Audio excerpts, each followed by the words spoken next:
to the next episode, which will be the last episode. And I do have a big list here to go through because I've done a lot of stuff to the car after driving it and getting it tuned, and then driving it more, and then fixing some stuff, driving it again. Like, I've only driven about 500 Ks, but I feel like it's getting to the point where it's pretty dialed in now. And I'm about to ready to take it to the track and test it out drifting. And yeah, but I still do need to buy a steering wheel and like a racing sort of bucket seat, and get some different rims. But yes, as it is, it's currently going pretty good.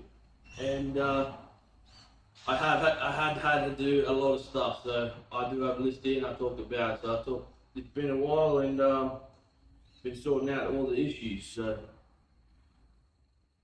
alright, so I got the car back running. I got it running that day in the last video, and then I need to get the AC done, take it for a tune, and put a digital dash and that in it, which I did do. So me and Alan, we did the AC. He come around. He's from Total Sparks thing. I'll put his name up on the screen here if you want to hit him up for some AC jobs.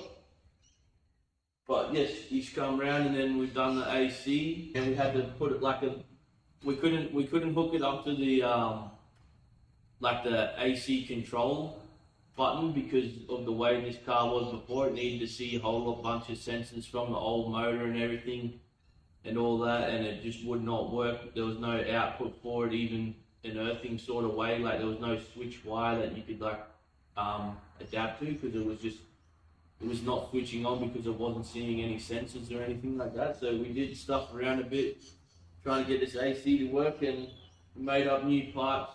We put a new relay in there, which luckily with my wiring, there was a spare relay in the new relay box that I got. So we put the AC relay to that, and then we put a little thermostat switch we drilled a new hole into the air box inside under the dash, put a little thermostat switch in there so it knew what temperature it was, and we hooked it up to the demister switch, the rear demister switch, so you can just turn it on and off by the rear demister switch instead of running a new whole toggle switch or something and mounting it on the dash. I just wanted it on the same little unit.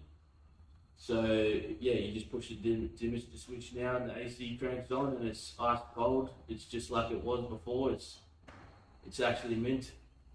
And yes, I have bought a digital dash now. It's just a little small one, tells you your main things, which is all I really wanted to. I've mounted it on the dash. Yeah, so we did it. We did the AC, we did the digital dash, and then I took it to go get tuned at Force Performance. So I would not take my car anywhere else really to get it tuned, because I've dealt with Jamie for 10 years now. I've had 3 different Barras over the 10 years. One was 640 horsepower G6E. He tuned, and that thing never had any engine issues or nothing like that. It did blow axles and all that stuff, but that was because it was 640 horsepower, and yeah, but the engine was perfect. And then I had my S13 drift car, and he tuned that too, and that was 416 horsepower something, but it never had an issue and that, so there was no way I was not taking this thing back to him. And then we went up there on the dyno, and yeah, pulled some pretty good numbers for what I wanted. Pretty much exactly what I wanted. 435 horsepower and 757 and that's only at 3,100 RPM, and the horsepower at 3,900. Real good, and it's only 16 psi. It's really not even getting into it at all. Really, the thing that's holding me back is probably my 3-inch exhaust, because it's just the bolt-on one from a JZX or whatever. But yeah, and it's only got the small turbo on there, but it's real responsive, so that's what I wanted. and yes, it does rip pretty good. But if you wanna, that's the dyno sheet there. And yeah, and then we come back from there, which thanks again to Jamie and that, because he's always dealing with me. Sorry for giving a little rip outside the shop. I know probably shouldn't have done that, but yeah, I got a bit excited and things happen. And but anyway, I will go on, and we come back, and then what happened then? And then yeah, so I started driving it, like I got it mod plated. So I got it all mod plated after that, because I did tow it up there and then tow it back, because it was about, Toowoomba was about, you know, an hour away, an hour and a half away. So towed it up there, towed it back, see if the gym box for the tow job coming up. And yeah, come back, started driving it.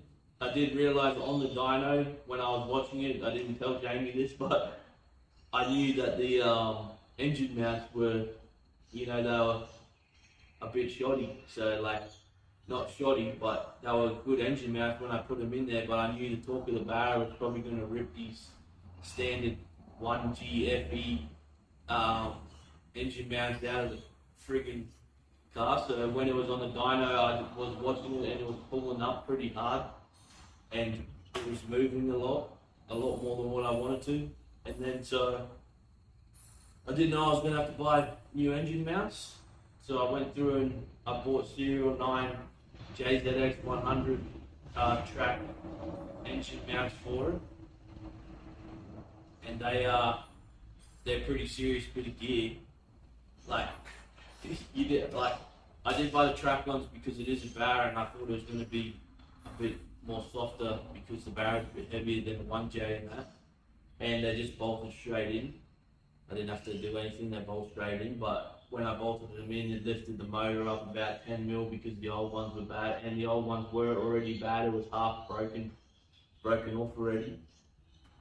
So lucky I did replace them, and I did make a new gearbox mount as well, because the other one was just a Falcon mount and it was just floating around. The whole gearbox and engine was moving around way too much for, like, if you're doing clutch kicks and that out of the track and you're trying to drift it, it was getting like, felt like the axle tramp as well in the rear. So I was trying to figure this axle tramp issue out as well at the same time. And me mounting my diff up in the rear on the diff, like on the cradle video, like I pushed the cradle right up. Don't know if that was a real good idea or not, because it faced the pinion of the diff towards the ground, and then the tail shaft angle was all jacked up. So I did end up getting this guy off Facebook Marketplace, Andrew. I'll have to put his name up here, but Andrew something or other. He makes like 20 mil, or he makes like lifted cradle riser bushes, all solid ones and that, and diff bushes as well. He makes for these things, and I went and bought his kit, just the front ones, because I'd already made all the rear stuff before. So I've got solid subframe mount in the front now as well, plus solid diff bush mount, so the whole rear end's solid. And I also was like, I did that because I thought that was going to solve the axle tramp issue. Still was axle tramping like second gear and just annoying the hell out of me, start bouncing around. So I changed all the rear top control arm bushes, ball joints. I changed the knuckle bushes to Serial 9 ones. Man, I went through everything, just did a whole new, like the whole rear end's refreshed pretty much between bushes and that. And then it was still doing it, so I played with all my coilover mounts, coilover like adjustments and everything. Was still doing it, and so then I went and redid my whole engine and diff and everything mounts to try and get them so the angle of the tail shaft was like mid, because I thought maybe the tail shaft was just like on a weird angle because it was doing some weird shit when you're in like the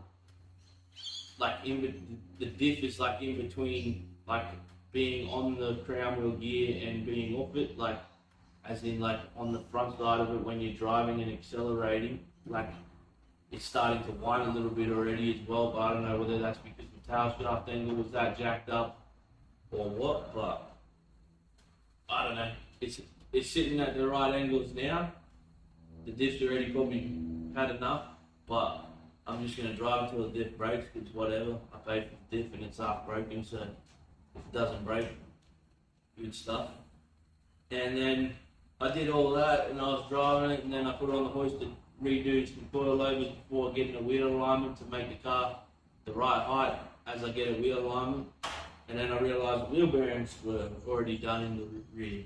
And that could have been from the day that I had to do my brother's car on the hoist, and I pushed the car around on the ground with no axles in it, which I didn't realise can stuff your wheel bearings like pretty quick. So don't ever do that. Put your axles in if you're going to push your car around on the ground, like without it running in that. So I did a full 2 new wheel bearings in the rear as well. So literally everything in the rear end is brand new besides the brakes, and they actually could use like new pads in that down the back there anyway, but we'll do that later on.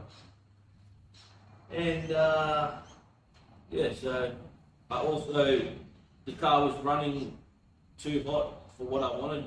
Like I wanted to go back down easy, like the fans to bring it back down to temp straight away. I don't want it up too high because this I'm not going to drive this car much on the street, so it's mostly going to be like at the track. And then so I put the Falcon fans on there, got rid of the Phoenix fans, and I mounted up the Falcon fans in there. I've made a little plastic plate for that top part that looked pretty bad. And these things are absolutely working a treat. They bring the temp back down so quick. And I actually have no thermostat in there at the moment, just because I'm testing it out. Because I put a 71-degree thermostat in there, but it was still getting up to like 100 degrees. It just must be too restrictive or something. Took the thermostat out. Now this thing sits at like 70 degrees, and then even with the AC on, it's about 80 degrees.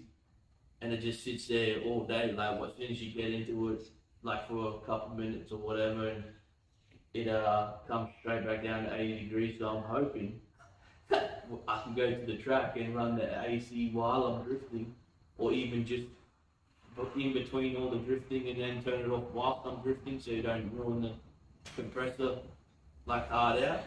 Keep the cabin cool, and it should stay like a pretty good temp. So I also went and put some cooling, like shrouding on here. So I've shrouded in between the bottom of the intercooler and the radiator and the cross member and everything, so it can like just get jammed straight into the radiator. And then I've also put this on here. This is from Project Aero. You just buy them, but I did add this so it comes all the way out and hits the bonnet and blocks any hot air to come like down and get sucked straight back in. And that's worked wonders as well. And also I did fix a few, like the radiator drain plug. It was like a plastic drain plug on there. It was just trash, so I had to, and it was like all cross-threaded even from standard. So I've gone and fixed that, and I've put an actual bolt in there now, and I'm using the other side that was a better bolt like size than that to drain it out. It's just a cheap radiator, and that's how it comes. But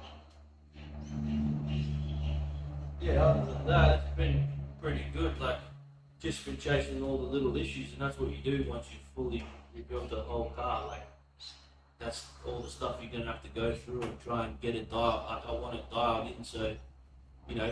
And before I wanted it dialed in before I take it to the track, because you know, then it's all dialed in, and if I drive to the track and I do a whole track day and then drive home, I'll be laughing.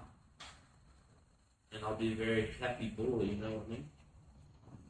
But also, I've got some questions here that I'll answer because I know people on the internet like to ask questions anyway.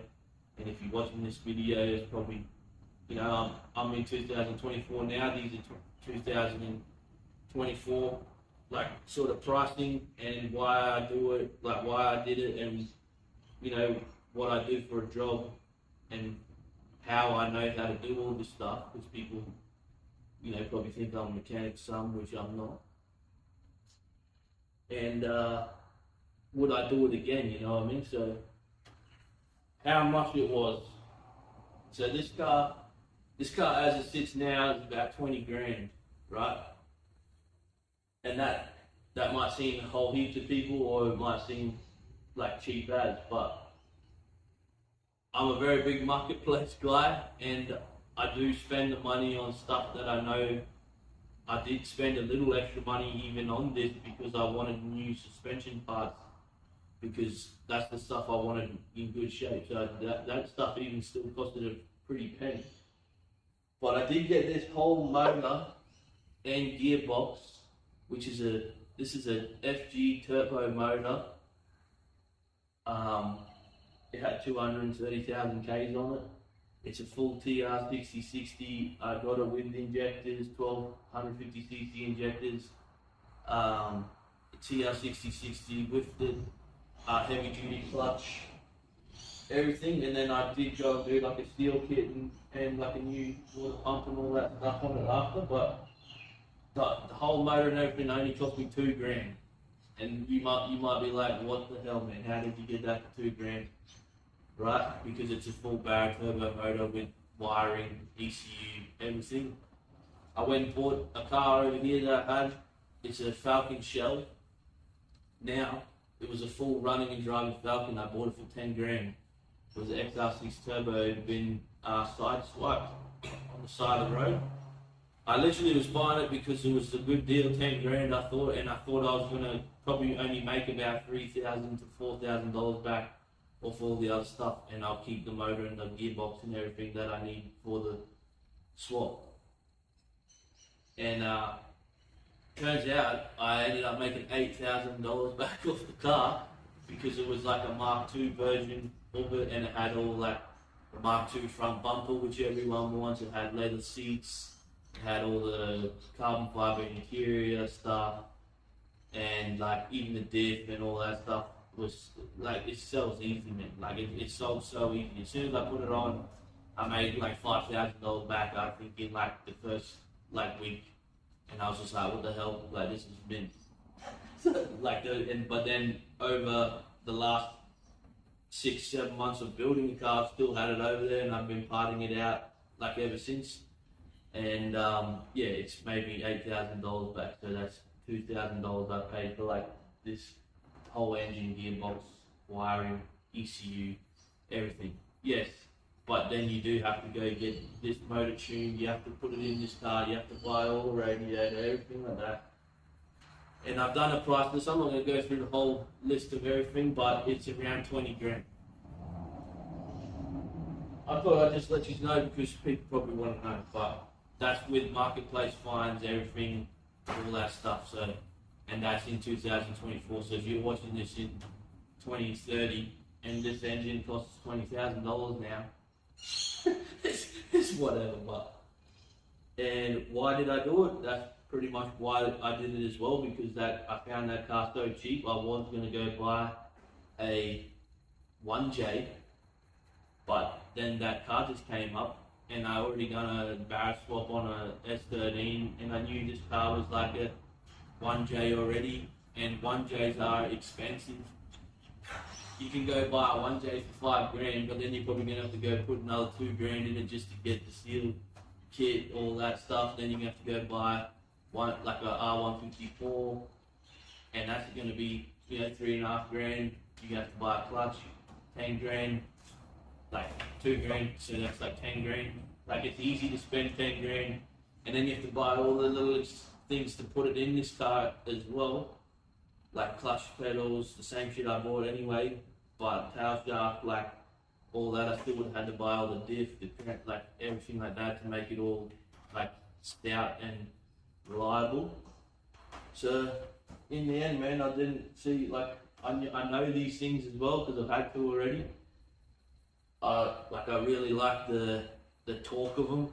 Like I don't think there's much more like inline six engines that just feel like this thing just puts you in the seat angle.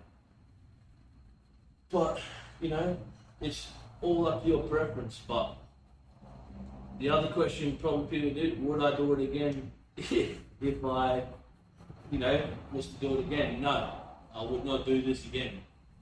I would actually go buy a 1J and put it straight in there because this is a lot of work. Like doing a but this is an engine conversion no one has ever done as well. So I still haven't seen one on the internet done. So I'm saying it's the first and only one that's ever done, and it's probably for a good reason. But it did go in there pretty easily and bolt up and all that stuff. But I don't know, man. When you're doing an engine conversion, the last 10% of the engine conversion, like they always say, is the hardest part, man. And to get the car actually dialed in with a different motor in the car is the hardest part. It's alright to go bolted in, post some photos on Instagram and never finish it and say you've done it, but to actually finish it, it's hard. And to get it running like a good driving car, feeling like a good driving car, even though it is a drift car, it's yeah, it takes time, and it takes time. That's why this video is taking a lot more time than the other ones. Like I've been posting every week. This is probably like 8 weeks later, so you see what I mean there. But what do I do for a living? So you might think, why? Like, how do I know how to do all this stuff? I'm just a bloke, and I'm a tyre fitter. Like I'm not even a tyre fitter really. I'm called a bus assistant, but I do tyres every day. Like which most people know anyway. I'm not going to say where I work for, but yeah, I do tyres every day. Most people know probably where I work for anyway, but I'm a very big YouTube mechanic as well, man. So if you don't think you know how to do it, just search on YouTube, and there's definitely going to be someone already made a video on how to do it, except for this. Well, now there is videos on there about a Barra swap or JZX100, so that's on there now. But 98% of the time, there's definitely a video on YouTube of how to do anything you want to do, like, which is the best thing ever. Like, YouTube is the best app you could ever own. Yeah, but that's it, man. Like, the car's done. I'll show you some clips of it driving. I want to thank Dale as well, because he did the whip. Dale at Bob James Key Marts in Astley. He's a drifter as well, and he does a lot of people's drift alignments and everything. I took it to him yesterday in the pissing down rain, which was a fun drive. All the way there down the highway, you could barely see because it was absolutely pelting down rain. But yeah, I took it there. I actually had my alignment pretty spot on. I'm going to give myself credit there with my broomstick alignment. Pretty spot on before he touched it, but we went through it and we gave it like a bit of a street track alignment for drifting, and it drove perfect on the way home, straight, pulls straight when you give it a little bit, doesn't do any weird stuff. This is all the measurements and that, if you want to look at them. I don't know if you do, but pause the screen and look at it there. But yeah,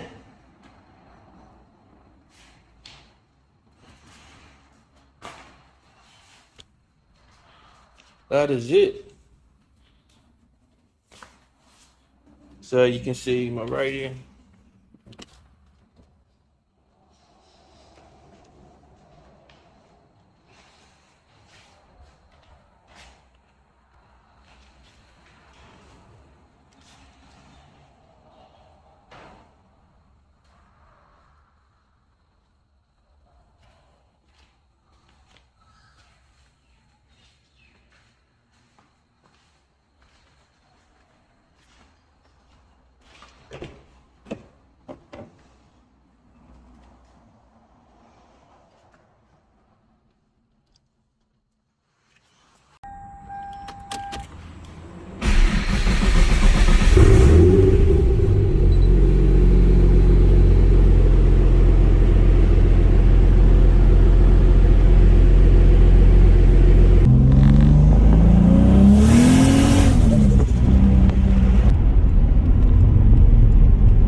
ice cold.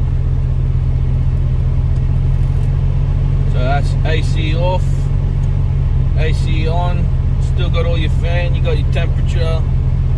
Everything still works. It's just this AC button just doesn't work. And that's ice cold, man. Like, obviously you can't feel it, but it's ice cold.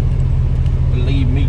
Okay, so that is it. The car is complete. The engine's in, the gearbox is in, the drivetrain's in, the suspension's on, wheels are on, AC's pumping, heater's pumping. What else do you want? Oh, maybe some visual effects. Yeah, well, that's next. I want to do a body kit. I want to do roof wing. I want to fix the sump so I can slam it on some sick wheels and go drive the thing. Catch you later, Simon.